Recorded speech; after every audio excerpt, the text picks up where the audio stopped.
네, 청취자 여러분 안녕하십니까. 한 목사의 비밀의 제입니다. 안녕하세요. 네, 안녕하세요. 네, 목사님도 안녕하세요. 예, 안녕하세요, 용우 씨. 네, 그 세월호 사건 이후로 이제 국가적으로 파장이 조금 있었어요. 예. 이제 결국 숨어 계셨던 우리 박통께서 나오셔서 예. 대국민 담화를 이제 하셨죠. 예.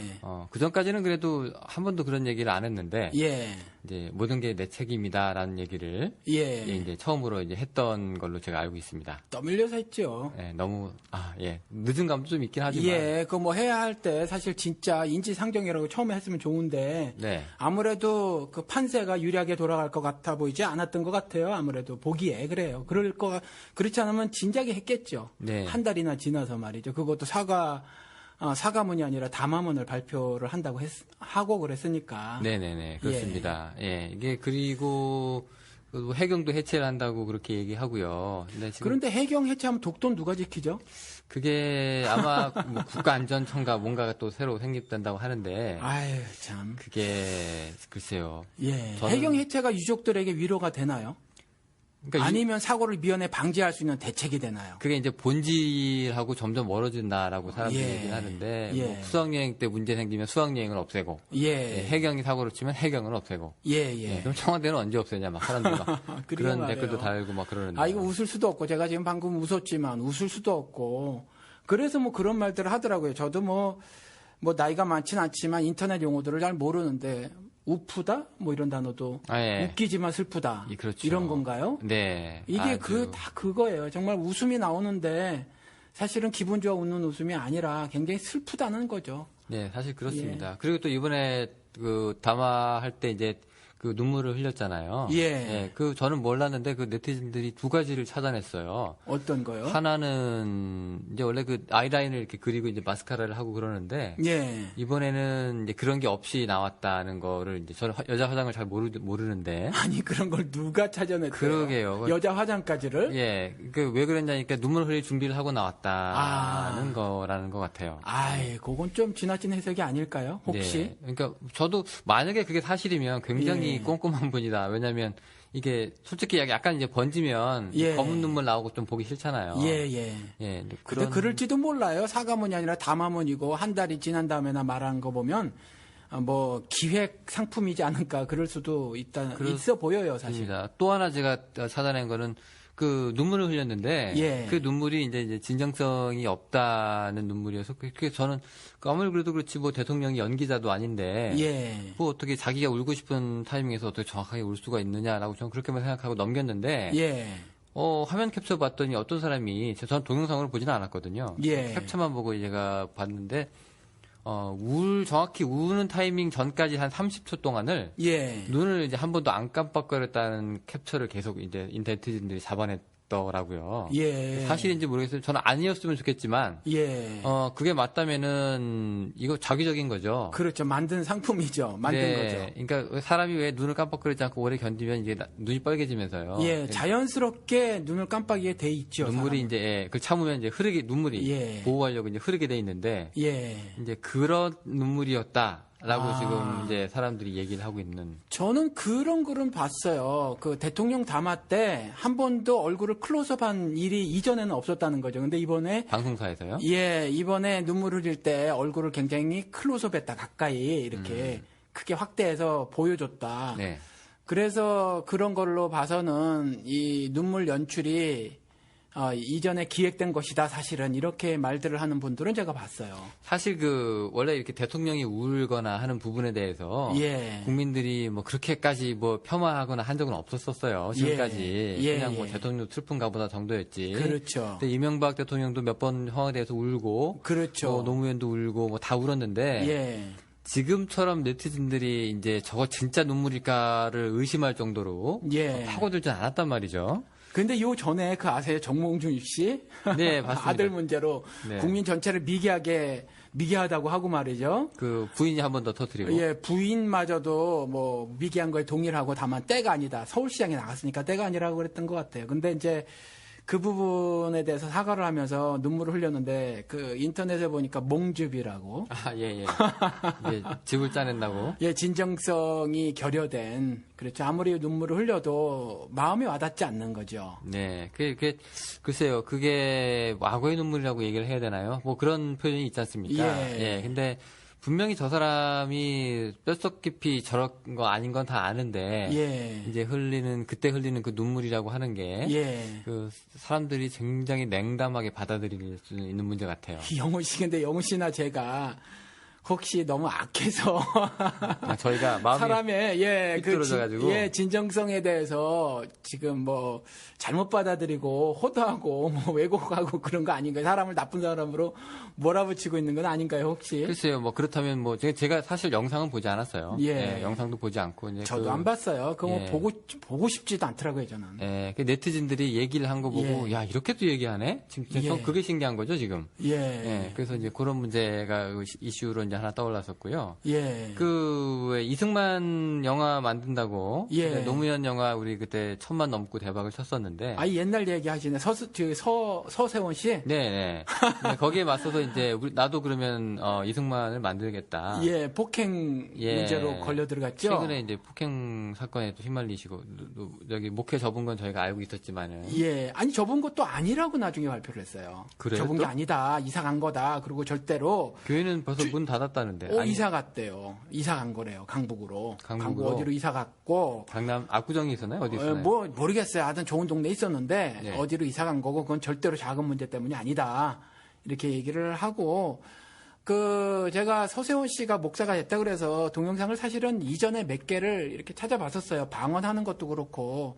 헌금 얘기도 하고 그러죠. 예, 근데 방언하는 것도 제가 이렇게 보니까 정말 여성분들 죄송한데 왜 여성분들이 그런데 자리가 많은지 모르겠어요. 이게 남녀 차별 발언으로 또 한 목사 그 욕먹을지는 모르겠지만. 원래 교회 여자들이 좀 많잖아요. 사실. 예, 그런데 아니, 어느 집회예요. 어느 집회인데 그 서세원 씨 교회가 아니라 어느 집회인데 방언을 막 하는데 흉내도 제대로 못 내는 거예요. 서세원 씨가.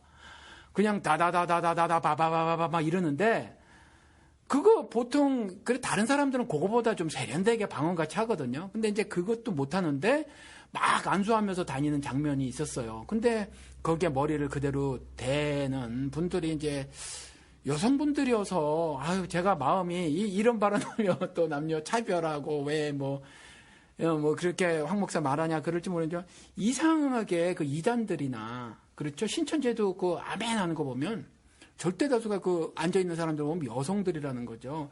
여성들이 아무래도 머리로 생각하는 것보다 마음으로 생각하는 게 많고 그래서 사실은 비즈니스는 여성이 더 낫다면서요. 그런 말도 있고. 그게 이게 맞는 말일지 모르겠는데 예. 예수님 당시에도 예. 그 예수님 먹여 살렸던 사람들이 다 여성들. 예. 그리고 또 남들 다 도망갔을 때 예. 끝까지 울면서 십자가 옆에 지켰던 사람들도 여성들. 무덤에 찾아간 것도 그렇고. 네, 여성들. 예. 그래서 마음이 터치가 되기를 그렇죠. 예, 마음으로 말하고 마음으로 생각하고 네. 마음으로 행동하시는 분들이 여성분들이라 그래서 그런 건 이제 좋은 점도 있지만 그렇게 정말 무지몽매한 일에도 보면 또 그렇게 넘어가시는 분들이 여성분들이 더 많아서 그런데 그 서세원 씨가 그런 장면도 있고 말이죠. 또 어떤 그 동영상을 보니까 그 부인 있잖아요. 서정희 씨. 네. 그분도 전도사래요. 몰랐는데. 네. 교회 같이 사역을 하고 있는 걸로 예. 제가 알고 있습니다. 그분이 서세원 씨가 목사 되기 전에 이미 더 먼저 전도사가 됐더라고요. 아, 먼저 신학교 선배네요. 예. 이제 전도사인데 서세원 씨가 이제 말을 하는데 저기 앉아 있는 서정희가 어쩌고 하면서 농담하고 그랬을 때 나이가 시운이 넘은 여자가 예쁜 모자를 쓰고 말이죠. 다소곳하게 앉아있고, 이 얼굴도 이쁘고 몸매도 이쁘고 그러잖아요. 연예인 출신이고. 근데 두 손으로 수줍게 10대 소녀처럼 얼굴 가리고 부끄러워하고 하는 모습으로, 둘 간의 어떤 관계가 그 나이에 맞지 않게 말이죠. 굉장히 화목하고 돈독한 것 같은 모습들이 연출이 됐거든요. 그런데 폭행을 사람이 보는 데서 했다. 얼마나 이제 화가 났는지는 모르지만 그게 평소에 둘의 관계를 사실적으로 보여주는 게 아닌가 싶어요, 사실은. 네, 뭐, 미뤘다고 하는 얘기도 있는데. 예. 뭐, 솔직히 저희가 뭐, 남의 부부 사이의 문제에. 예. 뭐, 크게 왈가왈부할 거는 아니겠지만. 예. 뭐, 목사로서의 그 품행으로는 뭐, 걸맞지 않은 행동이었다. 예. 뭐, 그 정도였고요. 예. 그래서 그것 때문에 이제 자연스럽게 그 이승만 영화 만들기로 했던 거, 그 연출직을 내려놔야 할, 뭐, 처지가 되었다. 이렇게 기사를 봤어요. 이렇게 쓴 기사를. 그 뭐, 영화 제작이 엎어진 건가요? 모르겠어요. 아무튼 그런 기사를 봤는데, 사실은 정확하게는, 제 생각에는 정광훈 씨가 약속을 했지만, 영화 제작이 무슨 몇 천만 원 가지고 되는 것도 아니고, 그 일이 그렇게 쉽지는 않았을 거예요. 그렇죠. 또 그 당시 또 우리 그 부터 시작을 해가지고 그렇죠. 시대를 거슬러 올라가는 영화들은 그렇죠. 제작비가 또 엄청 많이 드는 걸로 제가 알고 있거든요. 뭐 조용기 씨나 또 김홍도 씨 그분이 안 되거든요. 그분은 사실 그 자금 운용면에 있어서 자금 동원력이 그 정도는 안 되거든요. 근데 자기가 책임지고 하겠다고 했는데 그게 어떻게 될지는 모르겠어요. 네. 그 이제 좀 이성만 얘기가 우리가 이제 나와서 이제 하는 얘기인데요. 예. 이제 건국의 아버지. 그러니까 왜 노무현이라는 게 좌파의 상징처럼 우리가 사람들이 생각을 했는지 모르겠지만. 예. 또 그 반대편으로 노무현 하면은 그래? 그럼 우리도 이승만이라고 하는 그 이승만이라는 존재. 예. 그 이승만 전 대통령이 갖고 있던 그 상징성이라고 해야 될까요? 예. 그 양쪽 다가 갖고 있는 상징성이 있지 않습니까? 예. 그 왜 이승만이라고 생각했어요? 왜, 뭐 목사님 박정희도 있고, 예. 뭐 전두환도 있고 뭐 그런데 예. 왜 이 사람들이 이승만을 들고 나왔을까요? 어떤 상징이요? 상징에서는 박정희도 꽤 상징적인데 한국 역사에서. 그러니까 예를 들어서 예. 이쪽 사람들이 이제 노무현의 얘기를 단순하게 한 개인 인권 변호사의 얘기를 받아들이지 않기 때문에 예. 그렇게 1000만 이상으로 이제 관객 동원에 성공했다. 그렇죠. 이렇게 결론을 내는 거잖아요. 예. 그런 면에서 이제 위기의식을 느껴서 예. 그러면 우리도 뭔가를 해야 되겠는데 예. 여기 맞설 사람이 왜 박정희가 아니고 이승만이었을까? 아. 예. 뭐 그런 얘기를 좀 이제 해드리고 싶기도 예. 하고요. 박정희 같은 경우는 제 생각에는 이미 그 절대적인 어떤 확고한 고정 팬들이 있어요. 있죠. 예. 근데 이승만은 그렇지 않은 것 같아요. 네. 근데 이승만을 역사적으로 또 어떤 뭐 관습적, 문화적 뭐 이런 측면에서 뭐 좀 그들 입장에서의 정립이 필요하지 않았었나. 그래서 아마 그들이 그랬지 않나 싶어요, 사실은. 그래서, 이승만을 재조명을 해보겠다고 하고, 그래서 결국은 뭐 드러내놓은 것이, 그 이승만을 건국의 아버지, 나라를 세운, 국부 측면을 이제, 새롭게 조명을, 말을 하고, 또 하나는 이제 그것을 통해서 한국의 그 서세원 씨가 직접 말을 했지만, 그 빨갱이들을 척결하고 때려잡는 그러한 일을 하겠다라고 해서 그 두 가지 측면을 이렇게 주장을 하고 고치시키고자 이제 만들었던 것 같아요. 근데 이제 박정희 같은 경우는 이미 확실한 그 무엇이 있었는데 국민들에게 자리 잡은 그 무엇이 왜냐하면 뭐 아직까지도 잘 모르는 젊은이들까지도 박정희에 관해서는 분명한 어떤 정보들을 가지고 있거든요. 근데 이승만에 대해서는 없는 것 같고 그래서 그런 부분들을 역사적으로 자기 시각으로 조명을 해서 어떤 무엇을 세우고자 하지 않았는가 그런 생각이 들어요. 뭐 정확치는 않을지도 모르죠. 제 생각에는 이런 것도 좀 있어요. 왜냐하면은 그 지금 기독교 단체에서 만드니까 예. 박정희가 이제 기독교인이라는 얘기는 없고요. 예. 이승만은 그래도 신학 박사가 있었나요? 저는 뭐 그렇게 신학교 다닌 뭐 이승만 목사는 아니고 예. 박사긴 박사인데. 그러니까 이런 그 신앙적인 인물이기도 하고요. 예. 또 건국의 아버지란 얘기도 이제 자기들이 이제 칭호를 부여를 하고. 예. 그리고 나서 이제 또 빨갱이 척결이라든가. 예. 또 미군과의 뭐 두터운 관계라든가. 예. 뭐 그런 걸로 인해서 이제 얘기할 게 많다. 예. 이렇게 지금 그렇죠. 생각을 했던 것 같아요. 예. 이제 기독교인이라는 입장에서는 이제 그러한 면들이 이제 많이 생각이 되어졌을 것이고 네. 또 사실은 기독교인들만을 중심으로 해서 또 타겟을 해서 만들려고 했던 건 아니니까 그 불특정 다수를 향해서 어떤 메시지를 전달하려고 했었던 거니까 조금 전에 제가 말씀드린 그러한 측면도 또 함께 있지 않은가 있다는 거죠. 네. 그리고 이미 그 박정희 대통령 때는 이미 그 분단이 이제 거의 고착화되다시피 하고. 그렇죠. 거의는요, 뭐 그냥 완전히 고착이 된 거죠. 분단이. 그리고 이제 그 남북 간의 사이가 굉장히 안 좋으면서 이제 암살단도 보내고 막 그러잖아요. 예, 그렇죠. 최악으로 치달을 때고. 네, 이승만 때는 그래도 이제 분단이 이제 막 시작될 무렵인데, 이 분단이라는 거에 대해서 우리가 이제 계속, 지난번에 이어서 이제 대화를 계속 이어가고 있습니다만, 이제 어느 정도 이 분단을 이제 고척화하고 이제 처음에 이제 분단의 문을 연 책임이 있는 사람으로 이제 보통 사람들이 이제 이승만을 생각을 하기도 하고 그렇잖아요. 네, 그런데 그 목사님 어떻게 생각을 하시나요? 이쪽 보면은 이 사람들이 특히 이제 보수 뉴라이트 쪽에 있는 사람들이 이 이승만이야말로 진정한 이제 대한민국의 대통령이다. 라는 평가를 내리고 있고요. 건국의 아버지다. 라는 얘기도 있고, 특히 기독교인들은 그 당시 뭐 기독교가 거의 국교화되다시피 했잖아요. 자유당 때는. 네, 뭐 그렇게도 얘기를 하는데, 뭐 이런 점에서는 뭐 크게 동의를 하시나요? 질문을 이해를 못하겠어요. 기독교를 국교한 것에 동의를 하느냐, 아니면 그러니까 건국의 아버지고, 그다음에 건국의 아버지인 걸 동의를 하느냐.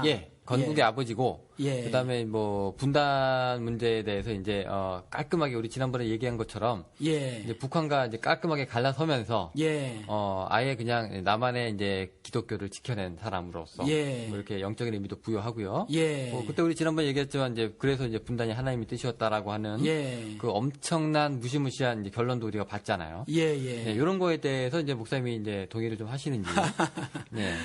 동의를 하지 않죠. 전혀 동의를 하지 않아요. 우리나라 분단은 우리 지난 방송에서 뭐 말씀을 분명히 드렸죠. 뭐 자세하게 말씀을 드리지는 않았지만, 그리고 우리가 또 뭐 역사를 진행해 나가는 역사 강좌 프로그램도 아니라서 이걸 하나하나 세세히 뭐 말씀을 드리지는 않죠. 우리 이제 기독교 방송이고, 그리고 또 그만한 역사적인 지식도 없고. 그런데 한국의 분단은 한반도가 남쪽과 북쪽으로 갈라진 거는요, 철저하게 그 열강들 있잖아요. 그 제국들, 그들의 이해,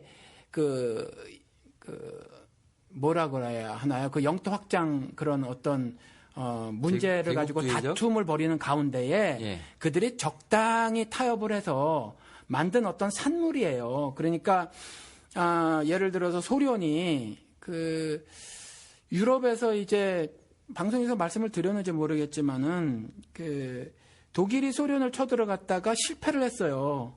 실패를 하고 그러는 바람에 소련이 유럽에서 이제 점차 영향력을 남쪽으로 확대해 가는데, 그러니까 유럽에 점차 확산을 해 가는데, 그것이 이제 서방 국가들은 굉장히 두려운 일이며 우려하는 일이 되는 거였었거든요. 근데 그러한 일이 이 동아시아에서도 벌어진 거예요. 동북아시아라고 하는 거. 거기서 벌어진 건데 2차 대전 끝 무렵에 소련이 이쪽에 이제 슬쩍 살짝 참가를 하면서 영향력을 확대를 해 나간단 말이죠. 마지막에 발을 담궜죠.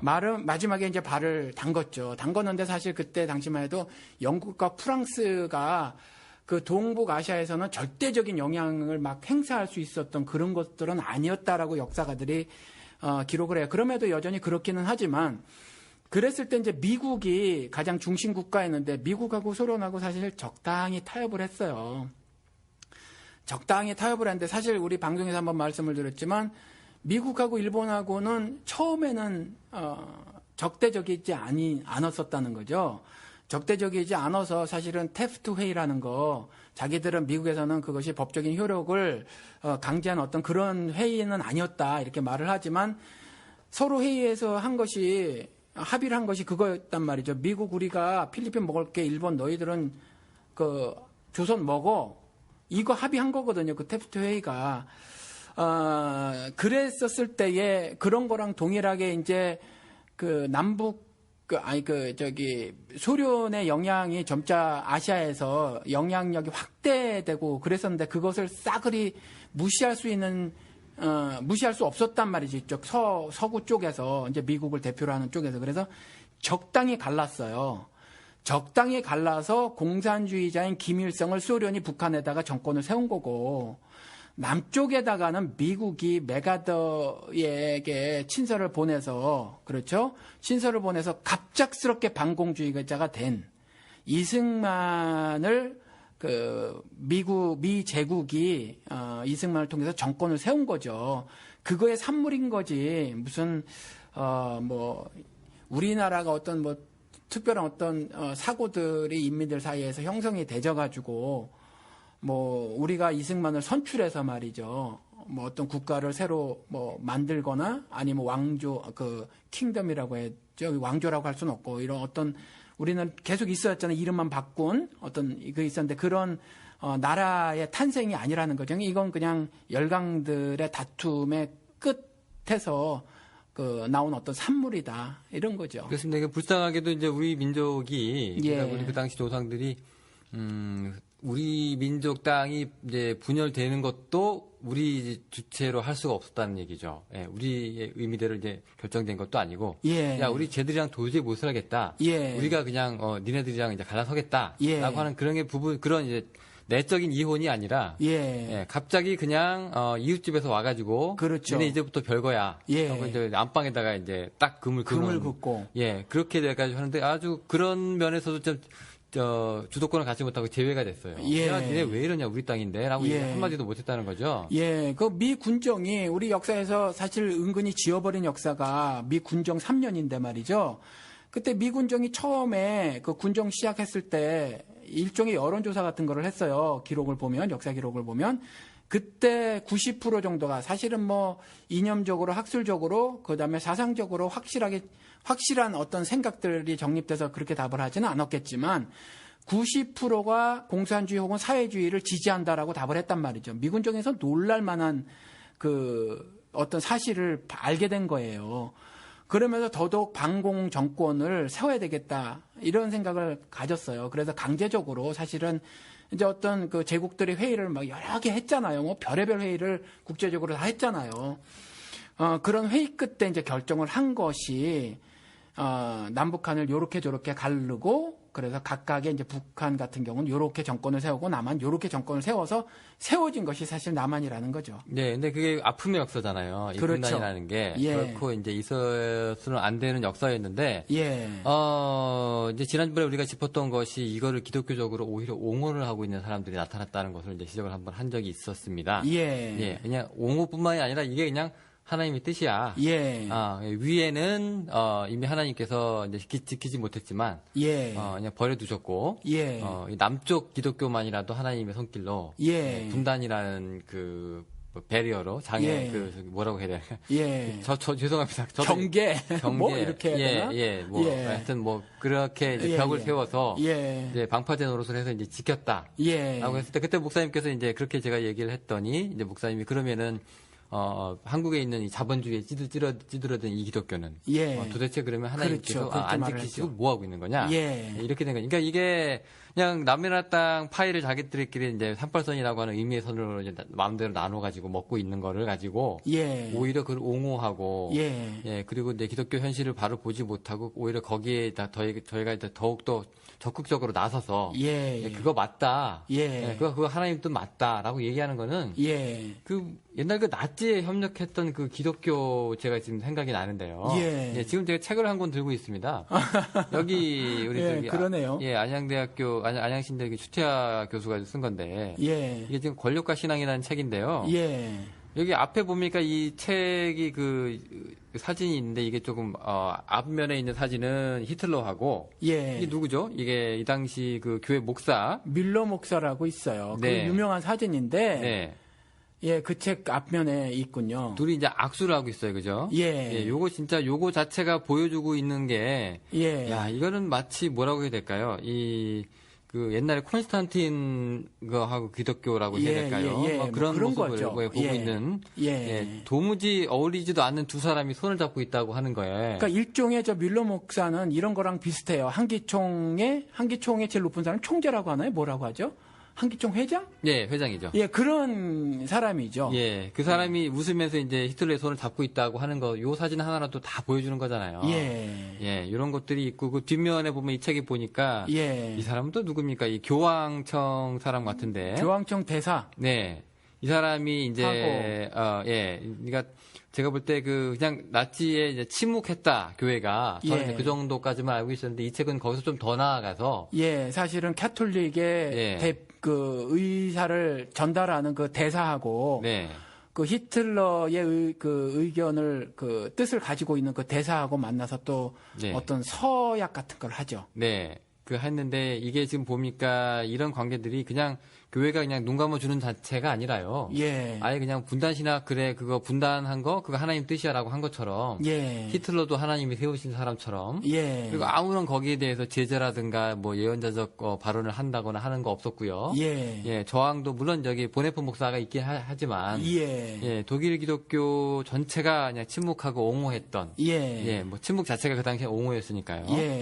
또 교황 그걸 넘었어요. 적극 협력을 했다는 거죠. 네, 이 책 보니까 지금 서론에서 이 독일이 이제 기독교적으로 이제 이분이 독일에서 유학을 하신 분이다. 독일 소식통인 것 같아요. 그분이 독일에서 공부를 많이 하신 분인 것 같아요. 네, 뭐 종교개혁의 나라, 인문학적으로 계몽주의, 고전주의, 낭만주의 우리 잘 알고 있잖아요. 독일이 어떤 나라인지는. 그렇죠. 이런 나라인데 인류 이상의 가치를 더 고귀하게 여겼던 나라인데 이 히틀러는 사람이 등장하면서부터 이제 독일인들에 의해 탄압당하고. 기독교인들이 또 기독교인들의 탄압당하고 지극히 독일적인 생각을 하는 사람들이 지극히 독일적인 생각을 한다는 또 다른 독일 사람들에 의해서 핍박당했던 시대다. 그렇죠. 이거 마치 뭐 어디서 많이 보던 그렇죠. 지금 한국 사람들이 한국 사람을 탄압하는 거 전라디언이니 홍원이 하면서 가장 한국적인 사람들이 가장 한국적인 사람들을 박해하고 그렇죠. 이 박해라는 말이 너무나 사실은 순한 언어예요. 사실은 잡아서 죽이고 고문하고 투옥시키고 뭐 이랬던 거거든요. 이게 독일 역사랑 동일하다는 거죠. 가장 독일적인 생각을 하는 사람들이 가장 독일적인 생각을 하는 사람들을 잡아 죽이고 고문하고 숙청하고 이랬고 기독교인들이 기독교인을 그렇게 했다고 하는데 지금 한국 기독교도 이와 같이 저기 지금 뮬러 목사하고 한기총이라고 하는 뭐 독일의 한기총이라고 하는 그 어떤 집단의 회장쯤 되는 그 뮬러 목사하고 교단 대표자가 교단 정도가 아니죠. 그냥 독일 교회 전체를 아우르는 그 대표자가 히틀러하고 만나서 악수를 하죠. 잘못된 만남이라는 거예요. 지금 근데 뭐 우리 지난번 방송에서 한번 말씀을 드렸지만 뉴스에 났죠. 전혀 기독교인이 아닌 박정희가 천국에 있을 것이라고 하면서 박정희 추모제를 모 교회에서 했잖아요. 그렇죠? 뭐 이와 같은 것들이 극명하게 보여주는 한국에서의 사건인데. 천국에 갔다고 얘기해요? 천국에서, 천국에 갔다고 얘기를 했죠. 예수 없이 그러면 대한민국 이제 보릿고개 해결해줬다고 천국 가는 겁니까? 그렇죠. 목사들이 그렇게 얘기를 한다고. 그렇죠. 그때 그렇게 얘기를 했고. 그러면은, 저희 아버지도 교회 안 다니고 돌아가셨지만, 저 어렸을 때, 한 번도 안 굶기시고 가셨는데, 그럼 저희 아버지도 가능성이 좀 있는 겁니까? 그러니까 그 사람들이 도대체 말도 안 되는 얘기를 했는데, 아무튼지 똑같은 모습이 한국에서도 연출된 거고, 지금도, 한국의 남북으로 갈라져서 이렇게 분단된 것도 억울한데, 남한 내에서도 지금 절반으로 갈라져서 말이죠. 어떤 이념을 가지고, 그런데 그 최일선에서 그 기독교인들이 저와 같이 권력과 악수하는 지금 독일의 저 사진 한 장이 극명하게 말해주고 있는 어떤 것, 그것이 한국에서도 동일하게 이렇게 반복이 되고 되풀이 되는 것이 아닌가라는 생각이 들어요. 그런데 독일 같은 경우에는 그래도 조금 가능성이 있는 게요. 이 나치에 대해서 철저하게 회개했잖아요. 뭐 배상할 거 다 하고, 그다음에 철저하게 유대인 독일 총리가 직접 유대인들 저기 아우슈비츠가 가가지고 무릎 꿇고 항상 참배하잖아요. 참배하고 그다음에 자기가 항상 잘못했다는 거 항상 얘기하고요. 거기에 대해서 독일이란 나라라는 그 개념 자체가 너무 이제 애국이나 이런 거에 이제 같이 가지 않도록 항상 조심하는 나라로 제가 알고 있는데, 그러고 있습니다. 그렇게 철저히 회개를 했고 독일 교회도 회개를 했고, 교황청도 벌써 오래됐는데 그 당시 이제 우리가 나치에 침묵했던 거에 대해서 우리가 뉘우친다라고 이제 교황이 직접 얘기도 하고 그랬었어요. 아우 얄미워요. 저 사진 보면 침묵한 게 아니잖아요. 적극 협력을 했던 거잖아요. 그렇잖아요. 어떤 예를 들어서 국가 간의 조약을 체결하듯이 교황청하고 독일 정부하고 독일 히틀러 정권하고 어떤 조약을 체결한 거거든요. 적극 협력한 건데 저게 뭐 침묵으로 그러니까 그러니까 뭐 조금 말을 철저한 회계는 아니에요, 사실. 그러니까 말의 뉘앙스는 조금 줄어들었긴 했는데 예. 뭐 최신도 있고 하니까. 예. 근데 무호하다면서요, 교황이. 어쨌건 그런 실수를 이제 받아들이는 것까지만 해도 그래도 좀 나은데요. 예. 한국 기독교는 현재 진행형. 에다가 더 심해져요. 이게 그렇죠. 예, 그러니까 독일하고 이제 독일 교회나 이제 교황 같은 경우에는 그래도 아직까지 보네포가 주목을 받고요. 예. 그 다음에 이제 우리가 잘못했었다라고 얘기하고 철저하게 그 앞에서 무릎을 꿇는 모습을 보여줬는데 한국은 그 당시에 이제 우리가 분단이라든가 예. 뭐 이런 문제에 이제 협조를 했다거나 하는 그런 문제에 대해서는 너무나 떳떳하고 예. 떳떳하다 싶어서 이제 거기서 더 나아가서 예. 그거 하나님의 뜻이었는데 어떡하냐. 그렇죠. 예. 지금 그래도 지금 뭐 무슨 박정희 논리 같이 예. 뭐 밥 안 굽고 있는 것들은 박정희 대통령 때문이다라고 얘기한 것 같이 예. 지금 너희가 그렇게 잘 살고 있는 게 누구 덕분인데라고 얘기하는 것처럼 예. 지금 우리가 교회가 예. 이렇게 잘 크고 예. 선교사도 많이 보내고 예. 뭐 세계 속에 아주 뭐 선교사 나라로 이렇게 각광받고 있는 게 예. 누구 덕분인데 예. 그게 다 이승만 덕분이고 분단 예. 덕분인데 예. 이렇게 또 얘기를 하잖아요. 예. 반성이나 회개나 뉘우침이 없고 예. 그걸 고착화시키고 그다음에 신학화하고 정당화시키고 있어요. 그렇죠. 예, 이 부분 굉장히 심각한 문제라고 그때 얘기를 저희가 예. 했었습니다만. 예. 네. 혹시 뭐 인터넷에서 떠도는 이 얘기 혹시 들으셨는지 모르겠어요, 영우 씨. 그랬대요. 뭐 이런저런 얘기를 하는데, 식당에서 했대나, 뭐에서 했대나. 그래서, 현재 벌어지고 있는 일에 대해서 아마 비판적인 시각을 가지고 어떤 이야기들을 했나 봐요. 어르신들하고 싸운 얘기요? 예, 그래서 뒤에서 어르신이 예. 그 얘기를 듣고, 너희들이 누구 때문에 이렇게 먹고 사는데, 뭐 이렇게 얘기했더니, 김재규요, 이랬다면서요. 네, 누구 때문인지 알아? 그랬더니, 예. 김재규요라고 얘기했다고? 예, 그러니까 이게 얼마나 웃기는 얘기냐 하면, 예를 들어서, 우리가 이만큼 잘 먹고 잘 살게 된 건 박정희 때문이라고 믿는 사람들이 지지를 못 사는 사람들은 각각 자기 잘못 때문에 뭐 게을러서 그랬다든지 이게 지금 생각이 그거거든요. 잘 먹고 잘 사는 건 그 누구 때문인데 못 사는 건 나 때문이다. 이렇게 말을 해버리. 이게 도대체 얼마나 비논리적이에요. 그러다가 노무현 때는 또 노무현한테 화살이 다 갔죠. 그렇죠. 또 예. 거꾸로 된 거죠. 예, 그러니까 그때는 또 잘 되는 건 보지도 않고, 예. 자기 집 개가 죽어도 뭐 노무현 때문에 그런 얘기 있었잖아요. 예. 근데 이런 지금 현재 기독교 내에 어떤 세력들이 있는데 저는 이념화된 목사들이라고 봐요. 그래서 저는 무조건 이게 기독교 하나님이 성경을 통해서 말씀하시는 거라고 보는데 어떠한 종류의 이념이든지 간에 그것이 신학이라도 마찬가지고 그것이 사람을 해치는 것이 된다면 그것은 절대적으로 하나님 원하시는 바가 아니다라고 생각을 하는데 한국에 이념화된 목사들이 있고 그것이 절대 다수를 차지하고 있다고 보여져요. 그래서 뉴라이트, 새로운 우파라고 하는 이 사람들이 미국으로 치면 미국도 이거 있죠. 조지 부시 때 만들어진 네오콘들 있잖아요. 네, 있죠. 이 네오콘들 속에서는 목사들도 꽤 있거든요. 이런 사람들이 그들의 주장이 100% 다 수용을 하지 말아야 될 것들은 사실은 아니에요. 일리가 있는 말도 있겠지만, 그들이 강조하고 있는 것은 사람에 대해서 하나님이 얼마나 중요하게 생각을 하고 있는가. 정몽준, 어린 아들이 국민을 미개하다고 말을 했고, 부인조차 그렇게 얘기를 했는데, 미개하다고 해도 하나님은 소중하게 생각을 하시는 거군요. 국민 자체를 미개하니 안 하니 이렇게 보는 건 참 얼마나 악한 건데 말이죠. 근데 이 네오콘 목사들, 미국의 네오콘 목사들도 동일하게 무슨 정책을 위반하고 하는데 다 그런 건 아니에요. 근데 이들이 강조하고 있는 건 사람에 대해서 얼마나 하나님께서 중요하게 생각을 하고 있는지에 대해서는 많이 강조하고 있는 것 같은데 한국의 뉴라이트 사람들이 그렇다라는 거예요. 이 뉴라이트 상임 의장이 누군지 아시죠? 지금 현재요? 예. 저는 모르겠어요. 우리 김진홍 목사. 아직도 있습니까? 아, 그렇죠. 지금은 아닌가요? 물러났나요? 조금 한 발 뺀 걸로 제가 알고 있는데. 아, 그래요? 이명박 정권 말기 때. 아, 그런가요? 예. 근데 아직까지 이름을 올리는지 모르겠는데. 예. 그때 약간 뉘우친 건 아니고요. 예. 약간 후에 말은 비슷하게 한 거는 같아요. 뭐라고 했냐면 그때는 그게. 예. 그 방법이 최선이라고 생각했다. 이 정도 발언을 제가 했던 걸로 알고 있거든요. 그렇게 말했습니까? 그런데 저는 지금 기사 내용은 지금 기억이 안 나는데 여전히 뉴라이트 그 안에서의 어떤 발언들을 한 두세 달 전에도 뭔가를 했어요. 그러니까 그 사람이 뉴라이트를 떠난 것은 아니고 뉴라이트가 지향하는 것을 버린 것도 아니라는 거죠.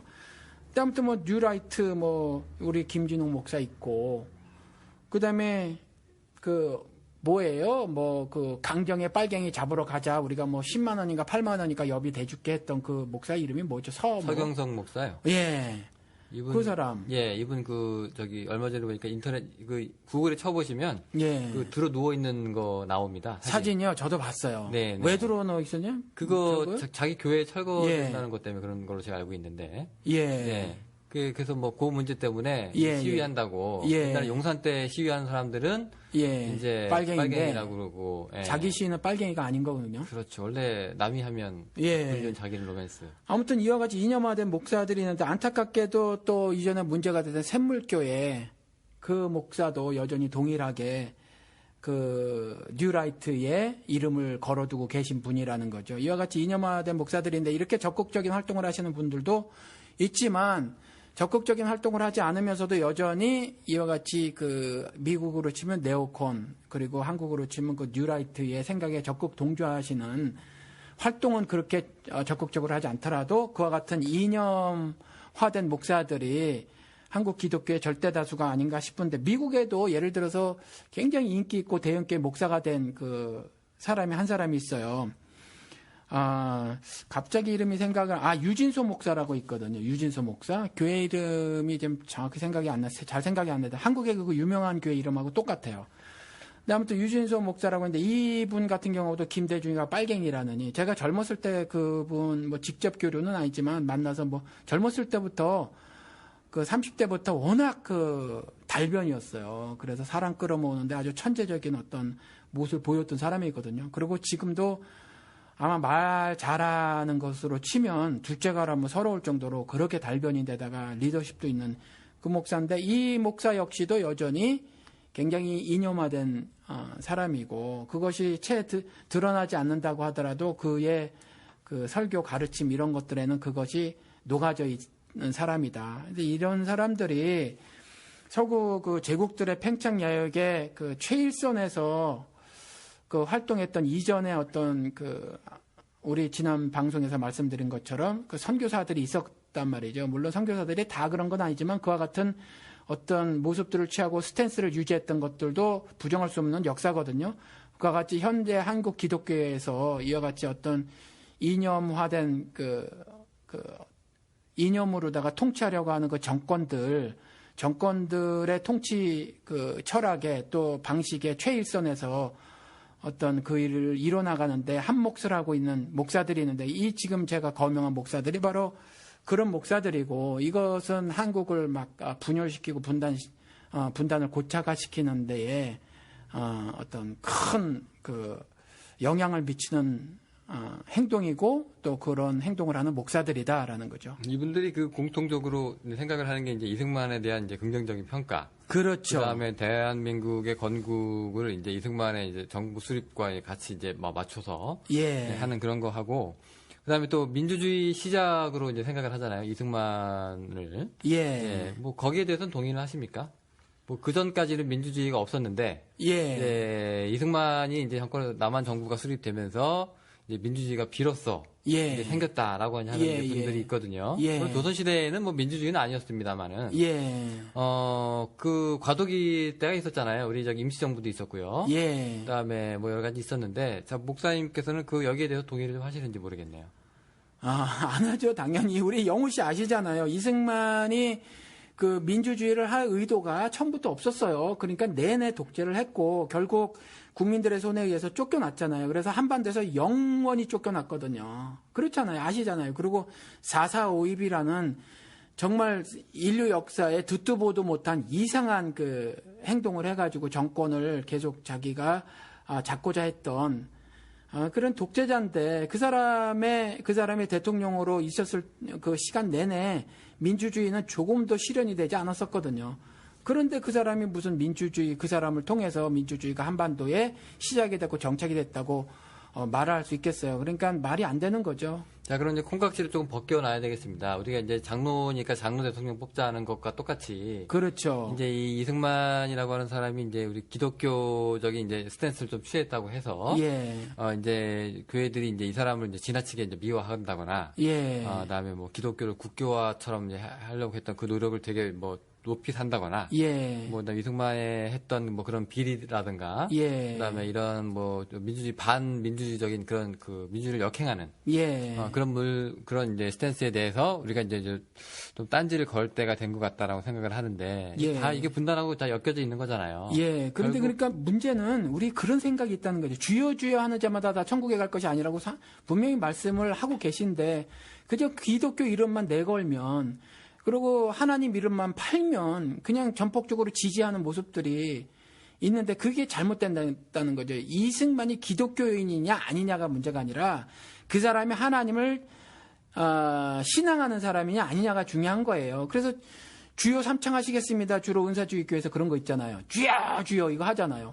근데 이것도 이제 저는 뭐 정확한지는 모르겠지만 제 추측은 뭐냐 하면 그거 군대에서 그거 있죠. 앞산을 보고 953의 발사 뭐 이거 있잖아요. 전방에 함성 5초. 뭐 예, 그런 거 있잖아요. 네. 근데 5초는 뭐 이렇게 직접적인 연관은 없는 것 같지만 아무튼 3회 뭐 953회 복창 뭐 이런 거 있잖아요. 예. 그래서 주요 3창 하시겠습니다. 이게 저는 그거라고 보는데 3창이 아니라 그리고 목놓아 외쳐 불러서 3,000창을 한다 그래도 300창, 3,000창을 한다고 해도 하나님의 뜻이 발현이 되지 않는 모든 그 행함들은요, 하나님이 신앙으로 안 받아주세요. 그러니까 아무리 하나님의 이름을 판다고 해도 기독교인이다라는 말을 한다고 하더라도 그것이 다 하나님이 받아들일 것은 아닌데 우리 기독교인들이 보면 그저 이승만이 기독교인이었다. 이거 하나로. 그 다음에 MB가 기독교인이었다. 소망교회 교인이었다. 이거 하나로 말이죠. 지지를 표명하는 건 굉장히 잘못된 일이다라는 거죠. 네, 그렇습니다. 예. 그리고 우리가 뭐 신앙 좋은 사람을 대통령으로 뽑아야 된다는 건 아니잖아요. 솔직히 우리가 예. 한국이 뭐 엄격하게 얘기해서 뭐 정교 분리를 얘기한다면 예. 거기 장로가 또 대통령이 된다는 것도 솔직히 얘기하면 뭐 그렇게 뭐 정교 분리 나라를 이제 원칙으로 삼고 있는 나라에서 예. 바람직한 현상도 아닌 것 같기도 한데요. 조금 모순적이기도 한데요. 예. 자, 그래서 이제 우리 분단 얘기를 이제 우리가 조금 더 하는 이유는 이제 그만큼 이제 사안이 심각한 거죠. 예, 그렇죠. 독일교회 같은 회계나 교황청 같은 그런 조금 뉘앙스 바꾼 변화의 회계라도 예. 한국 교회는 하고 있지 않고 예. 여기에 대해서 이제 오히려 고착화시키고 네, 그 말이 맞다. 예. 예. 그것을 통해서 나타난 현상이 분열이라는 거죠, 사실. 예. 분단. 예. 그리고 예. 그 사람들이 얘기하는 그 하나님의 논리라고 하는 게 그대로 제국주의의 논리와 닮아 있고요. 그렇죠. 또 선교사들도 와서 또 비슷한 짓을 또 했잖아요. 예. 그러니까 이제 그것들을 그러니까 남의 나라의 이익을 옹호해주면서 예. 이게 하나님의 뜻이 맞다고 얘기하는 거는 예. 이거는 글쎄요. 저는 그게 그렇게 큰 신앙적인 의미가 있는 건지 예. 잘 모르겠고요. 예, 이 부분에 대해서 말이죠. 이전에는 없었던 것 같은데 혹시 영훈 씨 저는 아시리라고 봐요. 이분이 달라스에 계셨던 분인데 이호 목사라고 아시죠? 네네네. 그게 제가 잠깐 다녔었었는데. 아, 그러셨나요? 네네. 예. 이분이 뭐 저는 한국에서 안 사니까 잘은 모르겠지만 나름대로 여기에서도 말 잘하는 목사로 손꼽혔단 말이죠. 손꼽히고 뭐 그랬는데 또 특별히 이제 역사 문제에 대해서 관심이 많이 있었고 그래서 역사 이야기를 설교에 많이 이렇게 가져오셨던 분이에요. 좀 나이는 많지 않으신 것 같은데 이분이 지금 이와 같이 분단 신학, 분단을 설정하고 고착화하고 그것이 하나님의 흡사 섭리인 것처럼 이렇게 하는 데에 역사적인 토대, 이걸 토대를 구축하고 말이죠. 또 이론적으로 어떤 그것을 증명해 내려고 하는 시도를 하는 사람으로 제가 보여요. 왜냐하면 잘은 모르지만 한국에 없어서 유튜브에 보니까 이 사람이 한 그 강연의 그 비디오 클립이 몇 개가 올라져 있더라고요. 네, 뭐 강연 한다는 얘기는 제가 듣긴 들었는데요. 예. 글쎄 지금 그 이제 문제가 좀 그렇습니다. 지금 이제 우파로 이제 자기가 뭐 정치적인 스탠스를 갖고 있는 건 좋은데, 예. 이제 그렇다고 해서 이 현상만을 가지고 예. 지금 뭐 북한보다 우리가 그래도 조금 먹고 살만하다는 이유를 가지고, 예. 아니면 이제 수적으로 교회가 조금 더 이제 늘어났다는 거 가지고, 예. 이게 분단이 하나님의 뜻이라고 우리가 감히 평가내릴 수가 있는 것인가? 예. 예, 그러면은 기독교를 국교화된 나라들은 엄청나게 우리가 비판을 하는 종교가 침례교인데요. 예. 그럼 그런 그 기독교를 갖다가 국교로 설정한 나라들은 하나님께서 축복을 그러면 엄청나게 내리시고 하는데 또 그렇지 않잖아요. 그렇지 않죠. 거기에 대해서 떳떳하게 들고 일어나는 이제 그 종교가 이제 침례교입니다. 예. 근데 지금 그런 거 침례교 정신하고 조금 맞지 않는 것 같고요. 예. 예, 지금 이 목사가 이제 침례교 목사로 제가 여러분한테 말씀드리는데 예. 그 부분에 대해서도 조금 우리가 고려해볼 여지가 좀 있고 저는 일단 동의하지 않고요. 예. 네, 이제 이런 문제 특별히 이제 자기 이제 근거와 주장을 이렇게 하시는 분들도 있긴 하지만 예. 이러면 이렇게 드러나면 우리가 차라리 저건 아닌 것 같다, 저건 받아들이기 힘들다라고 얘기라도 할 수 있는데 예. 그런 게 없이 그냥 교인들한테 그냥 막 설교하시는 분들이 있어요. 예. 예, 그냥 이승만이니까 뭐 기독교인이니까 예. 그다음에 뭐 북한이 솔직히 하나님께서 뭐 북한을 버리신 것처럼 예. 남한은 그래도 살리신 것처럼 예. 여기 알게 모르게 이제 이런 얘기를 좀 하고 있는 그 목사님들도 많이 계시잖아요. 예. 그래서 그게 이제 조금 전에 말씀드린 것처럼 이념화된 이제 목사들인데 성경을 성경으로 보는 것이 아니라 이념이라는 프리즘을 통해서 이제 보는 거거든요. 근데 이제 이런 분들이 그냥 무조건 반공 이데올로기에 어떤 함몰되어져서 막 성경을 그야말로 난도질을 쳐대는 건데도 깨어있지 못한 교인들이 이제 아멘으로 화답을 하는 이런 정말 웃지 못할 슬픈 아주 고통스러운 장면이 한국 기독교에서 정말 전반적으로 연출이 되고 있다는 거죠. 그리고 이러한 가운데 그 이호 목사라는 사람이 어떤 이론적 토대를 만들려고 하고 역사적 시각을 정립하려고 하는 시도가 그 비디오를 보니까 있더라. 그러니까 이것이 좀 더 구체화되고 또 광범위해지는 일들이 조금 전에 그 영훈 씨가 말씀하신 것처럼 이미 독일에서는 회개하고 말이죠. 잘못을 인정하고 그것이 잘못된 신앙임을 말을 하고 있음에도 불구하고 한국은 그것이 오히려 더 심화되고 있는 그런 모습을 보이고 있는데 제가 이호 목사 그 비디오를 한번 봤어요. 뭐 하나하나 차근히 보지는 않았지만 좀 넘어가면서 봤지만 그 비디오가 여러 개가 있는데 좀 말씀을 좀 드려야 될 것 같아요. 여러 개가 있는데 두 개로 크게 나눠지더라고요. 제가 보니까 하나는 대한민국의 건국에 대해서 말을 하고 있고 그런데 그 건국을 뭐라고 말하고 있냐면 이승만과 그러니까 한 대한민국의 건국을 기독교 국가로서 세워진 거다. 그래서 기독교 입국론 이런 제목을 달고 이제 강연회를 하는 걸 봤고 또 하나는 그 이후에 그렇게 이승만에 의해서 이제 세워진 국가가 기독교 국가인 대한민국이 부흥을 했다라는 거죠.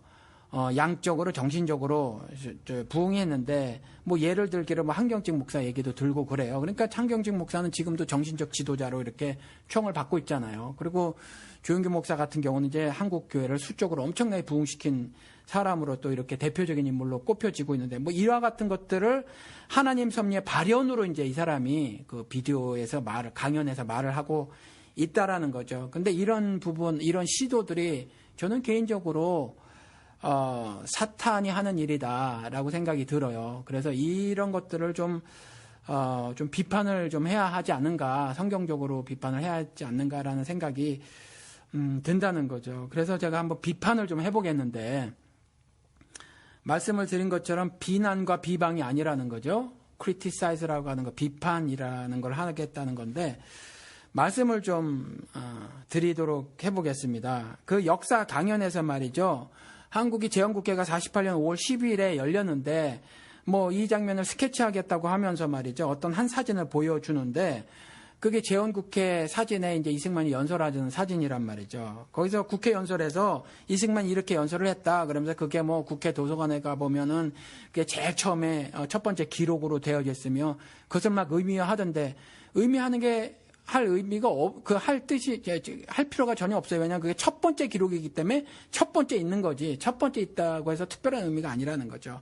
근데 그때 이제 이승만이 국회 연설을 이렇게 했다는 거죠. 반만년 우리 역사에 민주주의 시대를 개막하고 국회를 열게 된 것은 사람의 힘과 능력으로 된 것이 아니라 우리 민족을 사랑하신 하나님의 은혜와 하나님의 도우심으로 이루어진 일입니다. 이승만이 이렇게 국회 연설을 했다는 거죠. 그래서 기독교 국가로서 세워진 것이다. 이렇게 말을 하는 거예요. 그리고 또 기독교인인 이승만이 이와 같이 기독교 정신으로 민주주의 국가를 세웠다. 이렇게 말을 해서 그를 건국의 아버지, 우리나라를 세운 국부로 인정을 해야 된다. 이렇게 이제 역사적으로 이렇게 시각 정립을 하고 말이죠. 교회를 돌아다니면서 이런 강연회를 벌이고 있는데, 우리 말씀드린 것처럼 조금 전에 이 대한민국이 이승만이 정권이 들어선 거는요, 그냥 열강들의 다툼의 끝자락에서 적당히 열강들이 타협을 한 거고요. 그래서 발생한 산물이라는 거죠. 그래서 북한의 김일성 세운 거고, 남한의 이승만을 그냥 세운 것에 불과해요.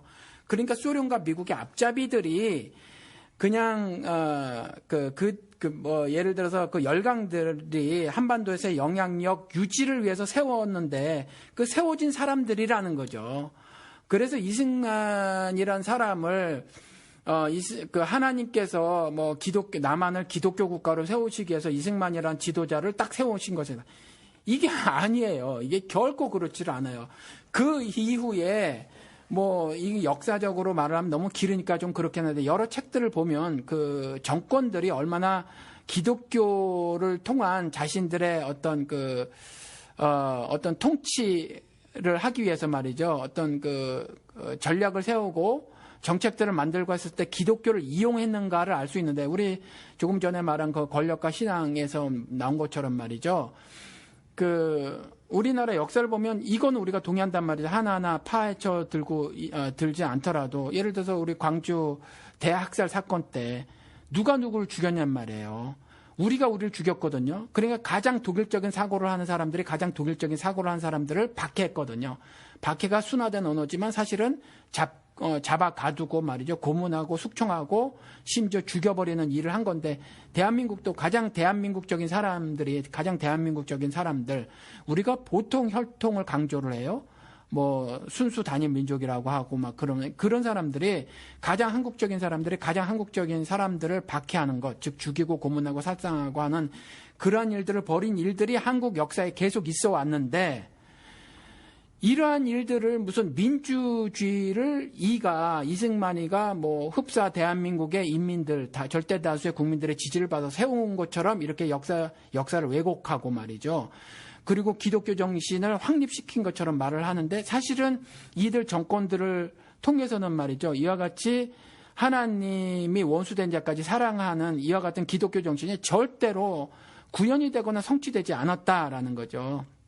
그런데 그렇게 이호라는 사람이 그런 역사 강연회를 열고 말이죠. 그것들을 통해서 그같이 역사를 왜곡하는 것들은 정말 끔찍한 일이에요. 굉장히 사악한 일이고, 그건 사탄의 꼭두각시 노름을 하는 거지, 그건 절대로 신앙행위라고 보아지지 않는다라는 거죠.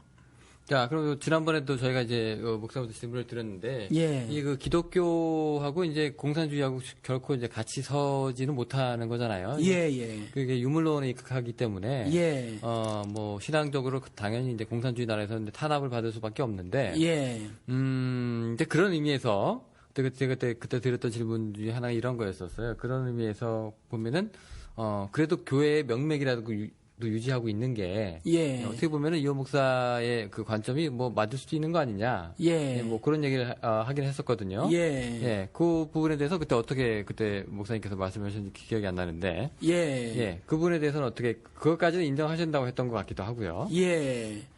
그런데 하나님의 그 뜻에 대해서 제가 어떻게 다 알겠어요. 그런데 나타나는 현상만을 가지고 보면 과연 지금 한국 기독교가 물론 한 사람의 의견을 전적으로 수용하거나 그가 전적으로 옳다는 말은 아니지만, 존 맥카드 목사님이 그랬다는 거죠. 미국 기독교가 죽는 데는 200년 걸렸는데 한국 기독교는 이렇게 짧았다라는 거죠. 그러니까 한국 기독교계가 숫자는 엄청 많아요. 기독교인 수가. 그런데 이게 정말 하나님을 신앙하는 사람들의 수냐라는 거죠. 그래서 물론 하나님을 신앙하는 것에 성경에서는요, 사실은 공산주의에 대한 반대보다 말이죠. 자본주의에 대한 경고가 오히려 구체적으로 자세하게 기록이 되어져 있다는 거죠. 그래서 이 자본주의를 수용하면서 사실은 어떤 성경에서는 분명히 승리를 말하고 있지 성공을 말하고 있지 않은데 한국 기독교계는 계속해서 성공을 말했는데 이 성공은요. 그 세대의 가르침인 거거든요. 예를 들어서 뭐 빈센트 필 목사가 말한 무슨 그 자기 개발의 원리들을 목사들이 성경 본문을 가지고 계속해서 가르쳐 대왔던 것이고 그래서 천국에 대한 소망을 꿈꾸고 살기보다는 이때 이 세상에서의 성공을 꿈을 꾸고 천국도 그런 세계로 상상을 하는 거죠. 이 세상에 내가 원하는 모든 것들을 다 이룰 수 있는 나라로 그렇게 상상을 하는 거거든요. 그러니까 지금 사실은 한국 기독교계 교인들이 참신앙을 가지고 있는 사람들인가 예를 들어서 구원받았다고 하는 건 의롭게 되었다라고 말을 하는 건데 과연 의에 대해서 그 의를 성취하고 있는 삶을 살고 있는가 불의에 대해서 얼마나 알레르기 반응을 일으키며 또 그것에 대해서 항거를 하고 있는가 이런 것을 봤었을 때는 지금 한국 기독교인들이 그 자본주의나 그 밖에 다른 제국주의적 사고로 심어진 기독교 그렇죠? 성경을 바탕으로 해서 세워진 기독교가 아니라 그와 같은 어떤 자본주의 이념 이런 것들로 세워진 나만의 기독교가 과연 하나님 말씀하신 기독교인가라고 봤었을 때 여전히 그 북한과 어찌 보면 동일한 모습이다라는 거죠. 종교의 자유는 있지만 알게 모르게 그 사탄이 쳐놓은 그 올무에 걸려들어서 말이죠. 올바른 신앙생활을 하고 있지 못하는 한국 기독교를 봤었을 때 말이죠. 그것도 결코 그 이호 목사의 시각 그리고 다수의 이념화된 그 목사들의 시각 그럼에도 불구하고 이와 같이 성장했다 기독교가 발흥했다라고 하는 것에는 저는 동의를 하지 못한다라는 거죠. 사실 그 성경을 보면은요, 그 성경 보면은 우리가 깨달을 수 있는 게 뭐냐면 제 생각인데요. 하나님이 없다라고 하는 사람하고 싸우는 것보다 만문이 하나님이다 하고 하는 그런 그 논리하고 또 더 많이 싸우거든요, 성경은. 그리고 그것에 대해서 아주 심각하게 경고를 많이 하고 있죠, 성경은. 네, 그게 이제 우상이고, 그게 이제 하나님을 버리는 뭐 그런 거라고 이제 성경에서 계속 얘기를 하고 있는 건데, 이제 그런 논리에서 보면은 이제 과연 한국 기독교가 얼마나 그 돈하고 자본주의로부터 이제 벗어날 수 있는지, 이런 문제에 대해서는 결코 자유롭지 않다. 뭐 좀 이렇게 말씀드리고 있고 또 중요한 게 뭐냐면은 이제 그렇게 분단에 대해서 긍정적이고 수용하는 입장이 오히려 그걸로 더 이제 로마 그치지 않고 지금도 살아서 너 빨갱이지라고 하는 거를 적극적으로 수용하고 그런 이제 헤게모니를 더욱더 많이 이제 전파시키고 있다는 얘기죠. 이제 그런 것도 이제 하나님의 이름으로 빨갱이 잡아 족치는 그런 것도 이제 굉장히 이념화된 거라서 아주 굉장히 이제 우리가 주의를 좀 기울여야 될 문제가 아닌가 생각을 합니다. 그 어느 신부님인가 전주 미사 때 제가 성함은 그 신부님 성함은 생각이 안 나는데 물론 그때뿐만이 아니라 이전에도 수많은 사건들이 있을 때마다 그래 왔지만 그 정권에 대해서 반대를 하면 그와 같은 뭐 일들을 벌이긴 했지만 그 신부님이 전주에서 시국 미사를 한 다음에 말이죠. 뭐 도처에서 그 눈에 불을 켜고 말이죠. 빨갱이 때려잡자 하는 일들이 막 벌어졌단 말이죠. 그리고 그와 같은 일의 최일선에서 누가 있었냐면 극우 성향을 가진 캐톨릭 그 기득권 세력들과 기독교 내에서의 그와 반공 이데올로기에 사로잡힌 함몰되어진 절대 영향력을 행사하는 기독교 목사들이 있었다는 거죠. 이와 같이 종북몰이 앞장서고 말이죠. 이런 것들이 과연 신앙인가라는 질문을 했을 때 결코 아니거든요. 근데 그와 같은 일들이 지금 굉장히 크게 그 전반적으로 벌어지고 있는 것이 굉장히 안타까운 일이라는 거죠. 네, 그렇습니다. 우리 이제 이런 얘기를 이제 계속하는 게 이제 통일 문제를 이제 이끌어내기 위해서 이제 결론으로 이제 슬슬 저희가 이제 도달하고 있기 때문인데 그 과정이 있습니다. 그런데 지금 같은 이제 우리가 이제 통일 문제를 얘기할 때 지금 우리가 생각해야 될 것이 이제 민족주의, 그다음에 이제 우리가 이제 그 뉴라이트라거나 하는 분단하고는 이미 이제 분단을 이제 주장하는 옹호하시는 분들하고는 갈라섰어요, 우리가. 예, 예. 그런데 이제 분단이 하나님의 뜻이라고 하는 것하고는 결별을 했고. 예. 그렇다면 이제 통일이 하나님의 뜻이냐? 예. 라고 하는 문제하고는 이제 우리가 이제 생각을 좀 해봐야 되는 문제인데. 그거는 우리가 다음 주에 방송을 해야 되죠? 네, 그거는 예. 지금 시간이 어느 정도 가가지고요. 예. 예, 그 문제는 이제, 다음번에. 예. 같이 에피소드로 이제 마감을 하도록 하겠고요. 제가 요 말씀 한마디 드릴게요. 저도 몰랐던 역사인데, 민족 문제 연구소 웹사이트에 들어가 봤더니 그런 부분이 있어요. 저도 지금까지 몰랐었는데 3.1 운동으로만 알고 있었는데 3.1 운동이 사실은 3.1 운동이라고 불려지기 전에는 3.1 혁명이라고 불려졌다라는 거죠. 그 사실 알고 계셨어요, 영우 씨? 네, 그때 저기 목사님께서 한번 얘기하셔서 말씀을 드렸나요? 예, 있었죠. 예. 예. 그 얘기를 한번 해보시죠, 그러면. 예. 그런데 3.1 혁명이라고 그랬었다는 거죠. 그런데 이 3.1 혁명을 3.1 운동으로 격화시킨 사람이 누구냐면 이승만이었다는 거죠. 이승만이 3.1 운동으로 격화를 시켜버렸는데 그 3.1 혁명이라고 불렸던 이유는 뭐냐면 이것이 단순히 일본의 한국에 대한 조선에 대한 강점에 대한 항거를 벌였던 어떤 한 운동이 아니었다라는 거죠. 여기에는 그때 당시에 상당히 어떤 현대 국가로서의 그 모습을 갖춰야 하는 어떤 사상들 이런 것들까지 다 담고 있었다라는 거죠. 그때 3.1운동의 지도자급에 있었던 사람들이. 그래서 이 3.1 혁명이 있고 바로 다음에 말이죠. 임시정부가 들어선 거예요. 임시정부가. 그때 이제 일본이 강점하고 있었으니까 조선 반도 내에서는 할 수 없었던 그 정부 수립을 중국에서 한 거죠.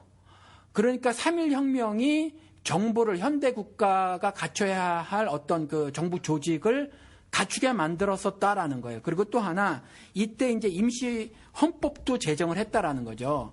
임시 헌법도. 그러니까 한국이 왕국에서 제국을 거쳤단 말이죠. 대한제국. 그리고 제국이 짧았었고 제국이 민국이 되는 그렇죠. 민국이 되는 어떤 그 역사의 전환이 있었는데 이 역사 전환에서 민국으로 전환되는 그 시점이 언제였냐면 이 3.1 혁명 시점이었다는 거예요. 사실은 물론 그 이전에 어떤 국민적 공감대가 나름대로 어느 정도 형성이 돼 있었겠죠. 형성이 돼 있어서 이와 같이 헌법도 우리 손으로 만들고 그다음에 정부도 우리 손으로 만들었던 것이 바로 이 3.1 혁명을 기점으로 했었다라는 거죠. 이와 같은 역사가 있어서 이 3.1 혁명 같은 경우는 사실 지금 그 집권 세력이 이를 역사 바로 세우기도 못하게 해서 이것이 조금 미미하기는 하지만 사실 프랑스 혁명과 버금가는 사상적 큰 흐름을 보였다는 것과 그다음에 절대 그 상당수의 인민들이 참여를 했던 큰 역사적 사건이었다. 이렇게 이제 민족문제연구소에서 보면 그렇게 말을 하고 있던데 전적으로 동의가 되지고요. 또 역사적인 근거를 제시를 하고 있더라라는 거죠. 이걸 갖다가 이승만이가 싸그리 뭉개버리고 말이죠. 이걸 싸그리 뭉개버리고 자신이 건국한 것처럼 이제 하고 이호 목사 같은 사람이 역사를 왜곡하면서 그것을 시발점으로 민주주의가 이승만 때 시작된 것처럼 그렇게 말을 해버리고 하는데 사실은 그렇지 않다라는 거죠. 그래서 이승만을 건국의 아버지로 하게 되면 어떤 그 문제점이 발생을 하는 거냐 하면 이와 같이 조선에 있었던 모든 인민들 말이죠. 인민들의 민의를 담아서 만든 헌법 그리고 민의를 담아서 만든 정부 이것을 부정하고 말이죠. 그 제국이 꼭두각시를 세워놓은 어떤 제국의 영토 확장 그밖에 자신들의 영향력을 절대적으로 유지하기를 원해서 만든 그 꼭두각시 정권을 합법화하는 그러한 일들을 우리가 법적으로 수용하고 문화적으로 수용하고 윤리적으로 수용하고 또 우리 기독교인들은 신앙적으로 수용하는 일이 돼버리는 거예요. 그래서 우리나라의 전체 민의를 담은 어떤 그 적법한 그 정부라든가 또 정통성이 있는 뭐 정부라든가 아니면 그 헌법이라든가를 뭉개버리는 일이 되는 거예요. 그러니까 지금 현재도 발생한 것이 뭐냐 하면 그 뭐 소파 비자 같은 불평등한 일을 그대로 수용하는 거고 전시 작전권 같은 거를 전혀 갖지 못해서 실제로 뭐 나라를 우리 손으로 마음대로 지키지 못하는 일이 있는 거고요. 제가 미사일 부대에 나왔는데 제대한 지 30년 됐거든요. 그런데 그때 우리나라가 미사일 발사 최대 발사거리가 300km였었어요. 근데 그게 작년인가 500km로 무슨 은혜를 베풀듯이 말이지 미국이 허락해 준 거잖아요. 그런데 예를 들어서 뭐 중국에서 우리나라 쳐들어오면 중국에 뭐 아니면 뭐 북해도에서 우리나라를 발사하잖아요. 뭐 일본이 많이 쳐들어와서 그럼 우리는 거기에 미사일 날아갈 거기를 그 미사일을 쏠 수 있을 만한 미사일도 없는 거예요. 만들 수 없는 거예요. 이와 같은 일이 벌어지는 건데 서울서부터 부산까지가 얼만데 예를 들어서 뭐 한경북도 저 끝에 같은 경우는 우리나라 쏠 미사일도 없는 거거든요. 근데 절대적으로 그 미국이라는 열강에 사실은 그 직접적 그리고 간접적인 사실은 지배를 현재도 받고 있는 건데 이것이 뭐냐 하면 3.1 혁명을 깡그리 뭉개뜨리고 말이죠. 이승만을 건국의 뭐 아버지로 만들어버리고 그를 시작점으로 하는 것에는 이와 같은 문제점들이 있고 그것이 현재 진행형의 이와 같이 왜곡된 역사 그리고 왜곡된 신앙을 갖게 만드는 연속적으로 그런 일들이 벌어지게 만드는 거라는 거죠. 그래서 이승만을 건국의 아버지로 하는 건 지금 현재도 이와 같이 심각한 문제를 일으키는 거다. 이 말씀을 제가 꼭 드리고 싶다는 거죠. 네, 오늘 분단편을 하고 있는데 거의 뭐 이승만 특집 같이 되어버려가지고 예, 아무래도 부제를 그렇게 한번 걸어야 될 것 같은 느낌 좀 드는데요. 예. 자, 오늘 그러면은 저희가 지금 시간이 좀 많이 가가지고요. 예. 네, 오늘 이제 분단 에피소드 말씀을 마쳐야 되겠죠? 네, 여기까지 하고 네, 조금 있다가 이제 바로 저희는 녹음을 하지만 이게 그 다음 주가 되겠죠. 예, 통일로 여러분들 찾아뵙도록 하겠습니다. 예. 네, 감사합니다. 안녕히 계세요.